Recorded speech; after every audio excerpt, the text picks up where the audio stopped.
नहीं, हम सरकार की इस कार्रवाई से बिल्कुल संतुष्ट नहीं है। सरकार ने ये कार्रवाई इसी तरह की है जैसे अंकिता भंडारी हत्याकांड में दोषियों को सजा देने के लिए जांच के लिए एसआईटी बनाना और उस एसआईटी के द्वारा सबूतों को मिटाना, बस ये इसी तरह का है। ये जो सरकार ने टीम बनाई है, जांच डिक्लेयर की है, ये मंदिर समिति के अधीन है।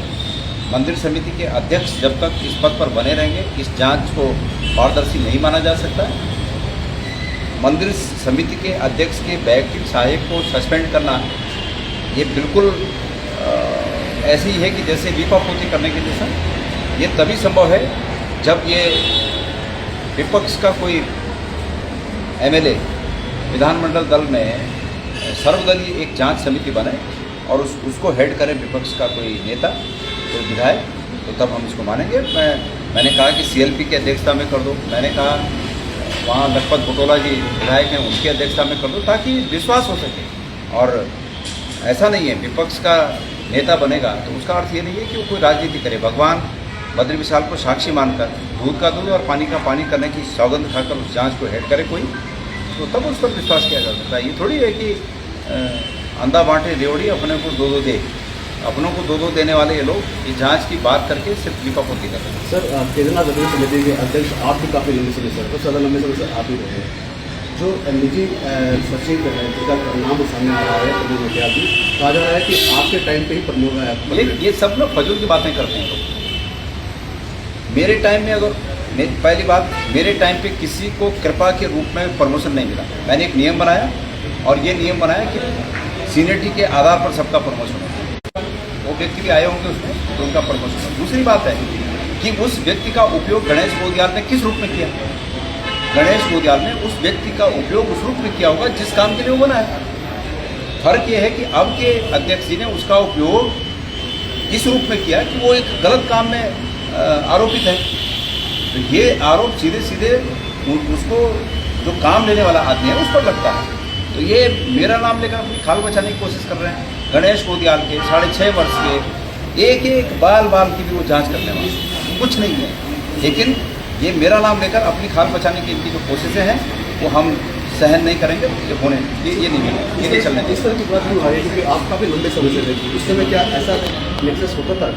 हमने तो कभी जो गैस काउंटिंग होता है या जो चढ़ावा देखा जाता है उसमें कभी हमने हस्तक्षेप किया ही नहीं, देखा तक नहीं। हमारे समय में तो मैंने ऐसा भी देखा कि सीसीटीवी कैमरों के सामने जो श्रद्धालु हैं उनको भी उसमें शामिल किया जाता था छानने में। तो बहुत पारदर्शी और किसी को कोई शक शुबह ना हो, कोई बात ही ना हो, इस तरह से हमने काम किया। बात यह है कि गणेश गोदियाल के समय में किस व्यक्ति को, वहाँ तो कई लोग हैं, जो मैंने नियम बनाया था उसके अंदर कई लोगों को प्रमोशन हुआ होगा, कई की तनख्वाह बढ़ी होगी, लेकिन नियम से बना और उसका उपयोग उन कामों के लिए किया गया होगा जिन कामों के लिए उसकी नियुक्ति हुई है। ये तो मंदिर समिति के अध्यक्ष का दायित्व है। ये आरोप है उन पर कि उन्होंने इस व्यक्ति का उपयोग अपने निजी हितों के लिए किया और तब जाके उनको एक्सेस दी कि ये वहाँ तक जा सकते हैं। आपकी एक ही डिमांड है, आपकी डिमांड क्या डिमांड रही? आखिरी डिमांड ये है कि सरकार पारदर्शी जांच करे और उसके लिए आवश्यक है कि सर्वदलीय जांच समिति बने और विपक्ष के कोई नेता इसको हेड करे और निश्चित रूप में एक मतलब आस्था का केंद्र है वो, जो व्यक्ति भी इसकी जांच का हेड बने वो परमेश्वर को साक्षी मानकर निष्पक्ष जांच करे। देखिए बहुत से सवाल अभी बहुत से सवाल तो ऐसे हैं। ये प्रश्न भी ये तब उठाया कि किसी तटस्थ व्यक्ति ने इसका उजागर किया और ऐसे बहुत से सवाल थे। मंदिर समिति में जिस प्रकार से बातें बाहर आ रही हैं मैं समझता हूँ कि बहुत ही मतलब ऐसी स्थिति है कि हमको कुछ बोलने के लिए इस पर शब्द नहीं। ये कैसी बात है कि लोग श्रद्धा से जो दान चढ़ाते हैं उसको लोग चोरी करने का नियत रखते हैं। मंदिर समिति के अध्यक्ष ने किसी व्यक्ति को देहरादून से उठाकर वहाँ भेजा अपने व्यक्तिगत सहायक के रूप में और वो व्यक्ति गलत काम में पाया गया। तो ये निश्चित है कि मंदिर समिति के अध्यक्ष जवाबदेह हैं इसके लिए। मंदिर समिति के अध्यक्ष को मैंने तो खुद ही इस्तीफा दे देना चाहिए, नहीं तो सरकार को उन्हें हटाना चाहिए और सरकार को सर्वदलीय बैठक बिठाकर एक सर्वदलीय जांच समिति बनानी चाहिए जिसका हेड विपक्ष के नेता लोग करें, क्योंकि सरकार के लोग अगर इसको हेड करेंगे तो इस पर विश्वास नहीं होगा। और विपक्ष के नेता लोग भी भगवान जो इस जांच समिति में आए हैं वो भगवान बद्रीनाथ को साक्षी मानकर बहुत साफ मन से इसकी जांच करें और दूध का दूध और पानी का पानी है। तो ये सब बातें हैं। इसलिए जो है भाई मेरे समय में एक ऐसा प्रकरण आया था कि मंदिर समिति के रावल दिल्ली में एक केस में नामजद हुए। मैंने 5 मिनट नहीं लगाया, 5 मिनट के अंदर उनको तत्काल सस्पेंड कर दिया और बाद में बर्खास्त भी कर दिया। अब आप बताइए कि क्या मेरे ऊपर नहीं रहा होगा प्रेशर? मेरे ऊपर भी प्रेशर था, लेकिन उस जगह बैठने के बाद एक स्वच्छ प्रशासन देने की इच्छा शक्ति भी होनी चाहिए। इसलिए उसमें ये नहीं होना चाहिए कि मेरा ये तेरा, सब बराबर हैं। और आज चूंकि मंदिर समिति के अध्यक्ष पर ही ये बात आई है, अब ऐसा है सब लोग अगर मिल बांट कर रहे हैं तो उसमें किसी को कोई दिक्कत नहीं है। मुख्यमंत्री जी अपना हित साध रहे हैं, मंदिर समिति के अध्यक्ष अपना हित साध रहे हैं, कर्मचारी अपना हित साध रहे हैं, हर डाल पे उल्लू बैठा है, अंजाम में पुलिस ना करे तो चोर चोर मौसेरे बने, बस ये कहावत। एक कर्मचारी पर गाज गिरी है, उस गाज को ये मैं उसको सिर्फ लिपापोती समझता हूँ, मैं उसको सिर्फ लिपापोती समझता हूँ, लिपापोती के अलावा कुछ नहीं है। मैं भी अध्यक्ष रहा, मुझे तो जरूरत नहीं पड़ी बद्रीनाथ मंदिर समिति में व्यक्तिगत सहायक वहाँ बिठाने की, अपनी कोई जरूरत नहीं पड़ी, हमने कभी नहीं बिठाया। ये क्या जरूरत थी कि अपना एक व्यक्तिगत सहायक बना के बद्रीनाथ समिति में बिठाया? ये क्या जरूरत थी? ये भी अभी पता चला मुझे। ये जो व्यक्ति हैं जिनके बारे में बात हो रही है, मेरे समय में यहाँ देहरादून में ऑफिस में थे, तो बात यह है कि हमने उनको ऑफिस का किसी व्यक्ति के माथे पे नहीं लिखा होता है। मैं ये नहीं कहता हूँ कि उन्होंने बद्रीनाथ किसी न किसी को उस काम पे लगना ही था, लेकिन चूंकि वो व्यक्ति का संबंध सीधा अध्यक्ष से साबित हो रहा है, इसलिए अध्यक्ष जी को इसकी पारदर्शी जांच के लिए सबको पीछे हटा देना चाहिए कि भाई मैं भी पीछे हट गया, मैं भी अलग हो गया और ये लोग भी अलग हो गए और अब जाँच करो। ये है, ये जो जांच समिति बनी है मंदिर समिति के अधीन, बिल्कुल इस पर विश्वास नहीं है, क्योंकि ये उन्हीं लोगों के अधीन बनी है जिन लोगों पर आरोप है। इसलिए इस जांच से कोई सच सामने आएगा ये बिल्कुल असंभव होगा।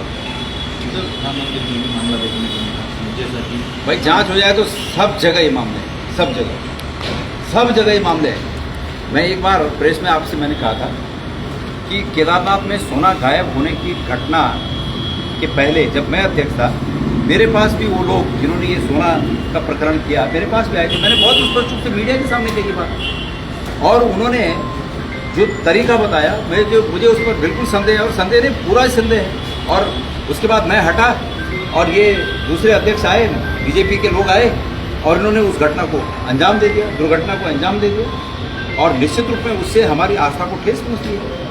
लेकिन अपने उस समय के दौरान जब वो लोग मुझसे मिले थे तो उन्होंने भारत के तमाम मंदिरों का नाम दिया कि जहाँ पर उन्होंने ये काम किए। मैं कह रहा हूँ, मैं खुलेआम मीडिया के सामने कह रहा हूँ, अगर तटस्थ जांच हो जाए, मैं आदरणीय प्रधानमंत्री से विनम्र भाव से निवेदन करता हूँ, सुन लो भाई जरा ढंग से, मैं भारत के आदरणीय प्रधानमंत्री जी से विनम्र भाव से ये निवेदन करता हूँ कि हमारे आस्था को अक्षुण्ण रखने के लिए, हमारी आस्था को और मजबूत करने के लिए पार्टीगत भावनाओं से ऊपर उठकर ऐसे कुकृत्य करने वाले लोगों को सजा मिल सके, इसके लिए एक विशेष आयोग गठित होना चाहिए। सब मंदिरों में ऐसे प्रकरण हुए, उन लोगों ने मुझसे कहा कि हमने फलाने मंदिर में 2000 किलो दे दिया, 4,000 किलो दे दिया, फलाने दे दिया। मैंने जब उन मंदिरों से सूचना अधिकार में मांगा तो सूचना अधिकार में जानकारी जब मांगी तो उन्होंने कहा कि हमारे मंदिर का प्रशासन सूचना अधिकार में ये जानकारी देने के लिए बाध्य नहीं है, नहीं दी हमको सूचना। और उन मंदिरों के ट्रस्टी वो लोग हैं जो भारत में आज बड़े बड़े पदों पर हैं, बड़े बड़े पदों पर। तो ये तो मैं चुप बैठ गया इसलिए कि मेरे को ये पता है कि जब तक केंद्र में सरकार नहीं हटती तब तक उनका कुछ नहीं बिगाड़ सकती। तो मैं चुप बैठ गया। मैं इंतजार कर रहा हूँ कि केंद्र में कब सरकार बने और कब हम ऐसे लोगों के गिरेबान पर हाथ डालें कि जो आस्था को सामने रखते हुए लोगों को लूटने का काम करते हैं, देश को लूटने का काम करते हैं, देश के खजाने को चोट पहुँचाने का काम करते हैं। तो हम तो इंतजार कर रहे हैं, पर सवाल ये है कि हर डाल पे उल्लू बैठा है, अंजाम गुलिस्तान क्या होगा। और बड़े लोगों की सह के बिना ऐसे काम नहीं हो सकते हैं। निश्चित रूप से इसमें बड़े लोग शामिल हैं। सर बीके चर्चा इस बात की भी है कि बीकेटीसी का कोई ऑफिस है ऋषिकेश में डेवलप हुआ है और बीकेटीसी की जो पोस्ट है वो ऋषिकेश से भी चीज़ों। देखिए ऋषिकेश में बीकेटीसी का पहले से स्थापना वहाँ पर है, मतलब ऑफिस की पहले से है, तो ये नहीं कहा जाना चाहिए कि ऋषिकेश में पहले से नहीं है। मेरे समय तक ऋषिकेश भी हम बैठते थे कई बार। जब बद्रीनाथ जाते थे तो बद्रीनाथ में भी कार्यालय है, यहाँ देहरादून में भी कार्यालय है। तो ये कोई बात नहीं है कि ऋषिकेश से कोई बैठ के चला रहा है। अगर वो बीकेटीसी के पदाधिकारी हैं या अधिकारी हैं और उनकी ड्यूटी ऋषिकेश में लगी है, वहाँ से चला रहे हैं, तो ये कोई बहुत बड़ी बात नहीं है, इसको मैं कुछ नहीं समझता। लेकिन ये एक बात मेरे संज्ञान में जरूर आई, आपके प्रश्न के आधार पर मैं कहना चाहूँगा। मेरी ये बात समझ में आई, मतलब सुनने में आई मुझे, कि बीजेपी के कुछ लोग यमकेश्वर से चुनाव लड़ने की इच्छा रखते हैं, ठीक है, और वो लोग बीकेटीसी में, बद्रीनाथ में, केदारनाथ में आने वाले श्रद्धालुओं से सामान लेते हैं कि भाई बद्रीनाथ के लिए वो दे दो, क्या बोलता है, ये चावल दे दीजिए, या भोग के लिए घी दे दीजिए, या और कुछ वस्त्र दे दीजिए, या कुछ दे दीजिए। इस तरह के सामान का मेरे पास लोगों ने शिकायत की और ऋषिकेश से यमकेश्वर, जहाँ वो चुनाव लड़ना चाह रहे हैं, वहाँ की तरफ उसको भेज देते हैं, ऐसा मेरी जानकारी में आया। लेकिन मेरे पास इसके पुख्ता प्रमाण नहीं है, इसलिए मैंने इस बात को नहीं कहा। अभी आपने प्रश्न किया, इसलिए मैंने कहा कि मेरी जानकारी में भी, सुनने में मुझे भी ऐसा आया। और मैं ये कह रहा हूँ कि देखिए, ये लोग धर्म के प्रति आस्थावान नहीं हो सकते।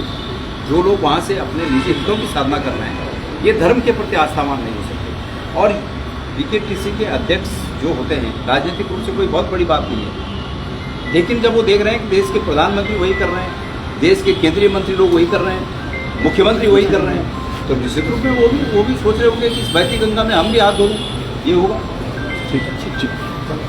पूरी बीकेटीसी को हेड करते हैं और उनके पास बीकेटीसी के संबंध में असीमित पावर है। ऐसे में कौन उनसे पंगा लेगा वहाँ का? तो वो तो जो बोलेंगे जांच में वही लिखा जाएगा। लेकिन अगर वास्तविक रूप में तटस्थ भाव से अगर जांच करनी है तो उसके लिए आवश्यक है, मैंने कहा कि एक पार्लियामेंट्री कमेटी बनाई जाए, विधानसभा की एक समिति बनाई जाए, उसमें सभी पक्षों के लोग रहें और विपक्ष के लोग उसको हेड करें। विपक्ष के लोगों के ऊपर भी बहुत बड़ा दायित्व होगा कि वो भगवान बद्रीनाथ साहब को साक्षी मानकर उस जांच को बिल्कुल साफ सुथरे ढंग से करें, ताकि लोगों का विश्वास इस पर बना रहे। सर, एक सवाल ये भी है कि बीकेटीसी के अध्यक्ष के पीए को निष्कासित किया गया है और जांच बिठाई गई है, तो क्या लगता है कि छोटी मछलियों को पकड़ा जा रहा है बड़ी मछलियों को बचाने के लिए? ये तो जांच करने के लिए नहीं बनाई है, जांच को दबाने के लिए बनी है। अंकिता भंडारी हत्याकांड आपको याद होगा। अंकिता भंडारी हत्याकांड में जो एसआईटी थी, उस एसआईटी का काम था कि जो सबूत थे उनको इकट्ठा करना, लेकिन उसने काम किया सबूतों को मिटाने का। अंकिता भंडारी हत्याकांड में जो एसआईटी थी वो इस बात के लिए हमेशा जवाबदेह रहेगी कि एसआईटी बनने के बाद उस होटल में तोड़फोड़ किसने की, कैसे कर पाए, कि उसके लिए हमेशा जवाबदेह रहेगी। तो इसलिए मैं ये कह रहा हूँ, उसी तरह ये जांच भी है। ये जांच सबूतों को मिटाने के लिए है और 2-4-10 दिन में वो सबूत वैसे ही निपट जाएंगे। सीसीटीवी कैमरा 40 दिन की रिकॉर्डिंग रखता है। अब इसकी भी जांच होनी चाहिए और इस जांच के लिए बहुत एक्सपर्ट लोग चाहिए कि सीसीटीवी कैमरा में क्या सीसीटीवी कैमरा में 40 दिन की रिकॉर्डिंग अनवरत है, मतलब कहीं पर कट पेस्ट तो नहीं है, इसकी भी जांच होनी चाहिए। ये साधारण बात नहीं है। तो इसलिए, और 40 दिन के पहले का मिट चुका होगा, तो इसलिए बहुत गहरी बातें तो हैं। सीधी बात ये है सीधी बात है, बड़ी मछलियों को बचाने को। बात यह है कि वैयक्तिक सहायक अपने आप को वहाँ गया नहीं, वैयक्तिक सहायक अध्यक्ष जी के आदेश पर गया। अध्यक्ष जी को क्या आवश्यकता पड़ी कि वो परमानेंट एक वैयक्तिक सहायक बद्रीनाथ में अपॉइंट करें। और भी लोग अध्यक्ष रहे, किसी ने तो ऐसा नहीं किया कि वैयक्तिक सहायक सीओ होते हैं वहाँ। अगर अध्यक्ष को कभी कोई जरूरत पड़ती है तो सीओ को कहते हैं। मैं भी मेरे टाइम में मैं अध्यक्ष था, मैंने कहा 6.5 साल अध्यक्ष था। जरूरत क्या पड़ती है, कभी कोई व्यक्ति फोन कर देता है कि भाई जरा मेरे दर्शन के लिए कुछ अगर हो सकता है तो कुछ व्यवस्था थोड़ा बहुत कर दीजिए, मैं दर्शन कर पाऊँ। कोई बूढ़ा व्यक्ति निसहाय व्यक्ति, मैंने एक बार एक ऐसे आदमी को कि जो पैर जिनका एक कटा हुआ था और वो खड़ा रहने मुश्किल था, वो चल के जा रहे थे, तो मैंने 2 लोगों को से कहा उस समय कि भाई इनको सबसे पहले दर्शन करवा दो। तो ऐसे कई लोग होते हैं कि जो ऐसे फ़ोन करते हैं, तो वहाँ सीओ होते हैं। अध्यक्ष का काम है कि सीओ को बता दें कि भाई ऐसी फलाने दिक्कत बताइए, जरा उनकी मदद कर देना, यही होता है। क्या जरूरत थी वहाँ वैयक्तिक सहायक परमानेंट रखने की? तो ये निश्चित रूप में बहुत सी बातें हैं। मैंने अभी मीडिया में कहा, आपको उसे दोबारा कह देता हूँ। मुझे तो ये भी बातें आई, किसी पत्रकार साथी ने अभी मुझे पूछा कि ऐसी सूचनाएं हैं कि ऋषिकेश में बैठकर और भी कुछ काम हुए। मेरे पास भी ये बातें आई कि ऋषिकेश दफ्तर पहले से है। किसी अधिकारी का दफ्तर में बैठना कोई बुराई नहीं है, किसी अधिकारी का किसी दफ्तर में बैठकर कामकाज चलाना कोई बुराई नहीं है। लेकिन ये जरूर मेरे पास ये बात आई कि ऋषिकेश दफ्तर में बैठकर कि यमकेश्वर से किसी को चुनाव लड़ना है और बद्रीनाथ समिति के नाम पर सामान इकट्ठा करके और यमकेश्वर में जमा किया जा रहा है, ये बातें मेरे संज्ञान में आई हैं। तो मैंने कहा ना, प्रदेश में जब मुख्यमंत्री अगर स्ट्रिक्ट नहीं है, भ्रष्टाचार के प्रति स्ट्रिक्ट नहीं है, व्यभिचार के प्रति स्ट्रिक्ट नहीं है, तो हर जगह ये बातें होंगी, हर जगह लोग खड़ा करने की कोशिश करेंगे। इस प्रकार के जो मानसिकता रखते हैं वो हर जगह इस प्रकार की कोशिश करेंगे। सर, आप मानते हैं मैंने बोला कि भाई इस जांच को पारदर्शी रखने के लिए, विश्वास बनाए रखने के लिए सबसे पहले अध्यक्ष को इस्तीफा देना चाहिए। अगर अध्यक्ष इस्तीफा न दें तो उन्हें हटाया जाना चाहिए। और उसके बाद ये बहुत बड़ी बात है, मेरे रहते हुए एक बार ऐसी प्रकरण मेरे कार्यकाल में ऐसा हुआ, मैं उदाहरण के तौर पर कह रहा हूँ कि मंदिर समिति के रावल दिल्ली में एक मामले में वांछित हुए और नामजद हुए, किसी मामले में नामजद हुए। उस दिन, जिस दिन ये घटना घटी, उस दिन टेहरी में वो जिस दिन होता है, बद्रीनाथ के कपाट खोलने का दिन होता है, वो दिन था, हम टेहरी थे। मुझे तत्काल फ़ोन आया कि ऐसी ऐसी घटना घटी है। तो मैंने ये तत्काल वहाँ से वापस आया मैं, और मैंने बहुत ही शॉर्ट टाइम में मुझे फ़ोन आ रहे थे, बहुत बड़े जगह से फ़ोन आ रहे थे, लेकिन मैंने उनको नज़रअंदाज करके तत्काल उन्हें सस्पेंड किया और बाद में बर्खास्त किया। बड़ा मन रखना होता है। मेरे उनसे बहुत अच्छे संबंध थे। किनसे? रावल जी से। संबंध श्रद्धा के थे कि भाई हम जाते हैं तो बोलादा बद्री बोलते हैं ना, कि भाई बद्रीनाथ जी, इन्होंने जो बोल दिया वो बद्रीनाथ जी ने बोल दिया, तो हम भी जाते थे।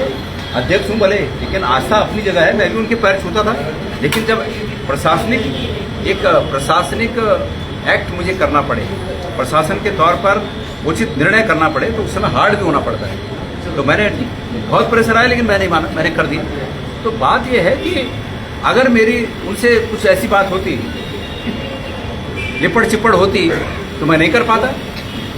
इसलिए मेरा ये कहना है कि ये सिर्फ जो जांच है उसको भटकाने के लिए सब हो रहा है, और इसकी जांच तभी संभव है कि इसको जब विधानमंडल दल का एक दल नियुक्त हो इसकी जांच के लिए, और उसमें सभी पार्टियों के लोग हों, और उसका जांच विपक्ष हेड करे, इस जांच को विपक्ष हेड करे।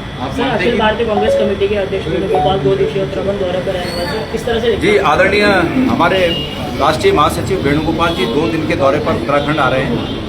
वो उत्तराखंड आकर पार्टी के विभिन्न हमारे नेताओं से, सेंट्रल ऑर्गेनाइजेशन से, जिला अध्यक्षों से और पीएसी से अलग अलग बैठक करेंगे, सबसे बैठक करेंगे और पार्टी के बारे में विचार विमर्श करेंगे, और आगे चुनाव है, उस चुनाव के बारे में विचार विमर्श करेंगे। सर, पंजाब में भी चुनाव है, यहाँ भी चुनाव है, तो कुछ बड़े बदलाव की सुगबुगाहट भी लग रही है। सेंट्रल लेवल की बात यहाँ मत पूछिए। कमेटी का गठन हुआ है सर, कमेटी पीएसी का गठन हुआ है। मैं सभी साथियों को बधाई देता हूँ, और पार्टी ये ड्यू था, ये पूरा हुआ, और जल्दी ही आपको बीसीसी भी देखने को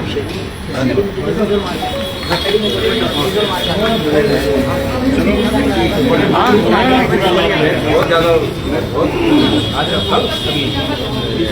बीसी का